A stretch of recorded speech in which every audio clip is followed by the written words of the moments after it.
राज्य निर्वाचन आयोग द्वारा आज रांची के रातू रोड स्थित आयोग कार्यालय में एक अहम प्रेस कॉन्फ्रेंस आयोजित की गई, जिसका नेतृत्व झारखंड निर्वाचन आयुक्त अलका तिवारी ने किया। आयुक्त ने जानकारी दी कि झारखंड राज्य के अंतर्गत कुल 48 नगर पालिकाओं में नगर निकाय चुनाव कराए जाएंगे, जिनमें 9 नगर निगम, 30 नगर परिषद और 19 नगर पंचायत शामिल है। उन्होंने बताया कि नगर पालिकाओं में कुल 1047 वार्ड पार्षद, महापौर और उप महापौर का चुनाव गैर दलीय आधार पर कराया जाएगा। वहीं उप महापौर और अध्यक्ष का पद अनारक्षित होगा और इसका निर्वाचन अप्रत्यक्ष रूप से किया जाएगा। निर्वाचन कार्यक्रम के संबंध में की जा रही है।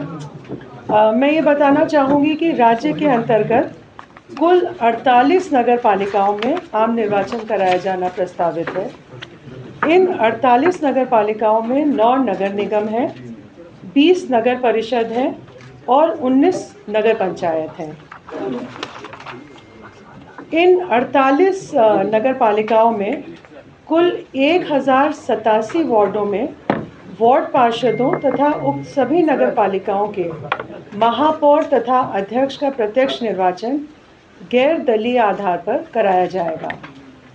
उप महापौर और उपाध्यक्ष का पद अनारक्षित है और उसका निर्वाचन अप्रत्यक्ष रूप से होगा। मतदाता सूची को लेकर उन्होंने कहा कि भारत निर्वाचन आयोग द्वारा 1 अक्टूबर 2024 को एलिजिबिलिटी डेट मानते हुए जो विधानसभा क्षेत्र की मतदाता सूची तैयार की गई थी, उसी को वार्डवार विभाजित कर नगर पालिका चुनाव के लिए उपयोग में लाया गया है।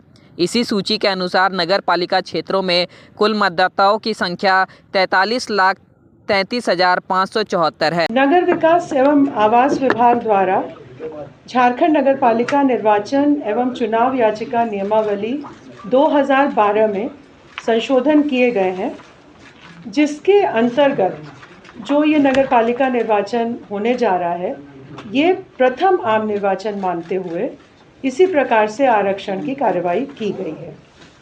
दूसरी चीज़ ये है कि पिछड़ा वर्ग के अंतर्गत अत्यंत पिछड़ा वर्ग 1 और पिछड़ा वर्ग 2 के लिए आरक्षण का प्रावधान किया गया है। मतदान के दौरान पहचान पत्र को लेकर आयोग ने स्पष्ट किया कि मतदाता EPIC कार्ड के अलावा वैकल्पिक पहचान पत्रों का भी उपयोग कर सकते हैं। इनमें passport, driving licence, Aadhaar card, PAN card, MNREGA job card, photo युक्त पेंशन दस्तावेज, स्वास्थ्य बीमा कार्ड और सरकारी दस्तावेज या सार्वजनिक उपक्रमों द्वारा जारी फोटो युक्त सेवा पहचान पत्र शामिल है। मैं बताना चाहूँगी कि मतदान के लिए जो आइडेंटिटी जो पहचान सुनिश्चित करने के लिए डॉक्यूमेंट है, एक तो एपिक है जो इलेक्शन कमीशन देता है, मतदाता पहचान पत्र। उसके अलावा अन्य वैकल्पिक जो डॉक्यूमेंट्स हैं, जैसे कि बाकी असेंबली इलेक्शंस में होते हैं, निर्वाचन तंत्र द्वारा जारी प्रमाणिक फोटोयुक्त मतदाता पर्ची, पासपोर्ट, ड्राइविंग लाइसेंस, केंद्र सरकार, राज्य सरकार, सार्वजनिक क्षेत्रों के उपक्रम, स्थानीय निकाय या पब्लिक लिमिटेड कंपनी द्वारा उनके कर्मचारियों को जारी किए गए सेवा पहचान पत्र जो फोटो युक्त होने होंगे। इसके अलावा पैन कार्ड, आधार कार्ड, NPR, MG नरेगा के अंतर्गत फोटो युक्त जॉब कार्ड, फोटो युक्त स्वास्थ्य बीमा योजना या स्मार्ट कार्ड, फोटो युक्त पेंशन पेपर, ये सभी डॉक्यूमेंट पहचान के लिए वैलिड माने जाएंगे। मतदान केंद्रों की जानकारी देते हुए राज्य निर्वाचन आयुक्त ने बताया कि राज्य भर में कुल 4,304 मतदान केंद्र बनाए गए हैं, जो 2029 भवनों में स्थित होंगे। सभी मतदान केंद्रों पर पेयजल, प्रकाश, स्वास्थ्य सुविधा और दिव्यांगजनों के लिए रैंप की व्यवस्था की गई है।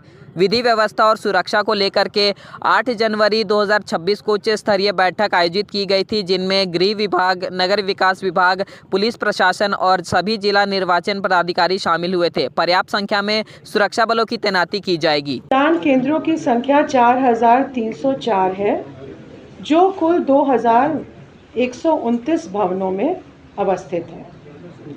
मतदान केंद्रों में आधारभूत न्यूनतम सुविधाओं का प्रावधान किया गया है जिला निर्वाचन पदाधिकारी द्वारा। पेयजल की व्यवस्था, शौचालय, प्रकाश, इसके अलावा जो दिव्यांग व्यक्ति हैं उनके लिए रैंप का भी प्रावधान किया जाएगा। विधि व्यवस्था और सुरक्षा बलों की तैनाती।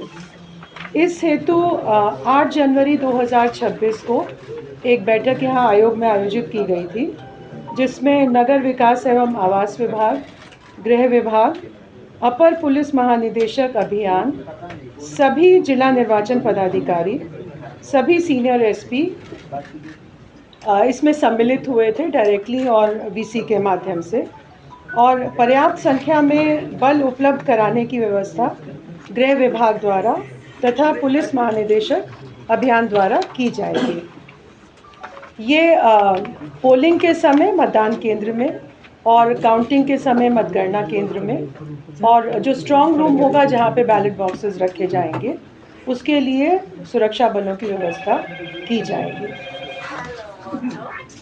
जिला उप निर्वाचन पदाधिकारी और निर्वाची पदाधिकारियों का प्रशिक्षण यहाँ पर 2 चरणों में आयोजित किया गया था, 16 जनवरी 2026 को और 22 जनवरी 2026 को, ताकि निर्वाचन से संबंधित जो भी तकनीकी पहलू हैं उनके बारे में उन्हें पूरी जानकारी उपलब्ध करा दी जाए। इन इलेक्शंस के लिए ऑब्जर्वर्स का भी प्रावधान किया गया है, जनरल ऑब्जर्वर्स और इलेक्शन एक्सपेंडिचर ऑब्जर्वर्स। ये पूरी निगरानी रखेंगे इलेक्शन प्रोसेस पे और समय समय पर आयोग को अपना प्रतिवेदन उपलब्ध कराएंगे। ये जो चुनाव कराया जा रहा है नगर पालिका का, ये मतपत्र और मतपेटिका के माध्यम से कराया जा रहा है।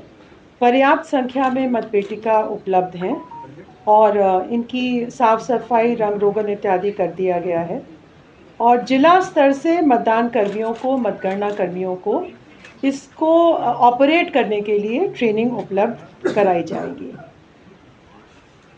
जो भी पदाधिकारी, कर्मचारी इलेक्शन प्रोसेस में शामिल हैं, वे पूर्ण रूप से निष्पक्ष और निर्भीक होकर चुनाव का कार्य कराएं।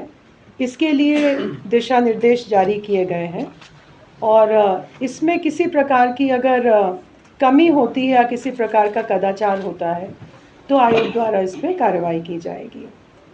एक और महत्वपूर्ण चीज़ है कि अगर जहाँ पे भी इलेक्शन हो रहा है उसकी वल्नरेबिलिटी मैपिंग कराई गई है, और ये सुनिश्चित किया जाएगा कि जो कमज़ोर वर्ग के मतदाता हैं वो निर्भीक होकर मतदान कर सकें।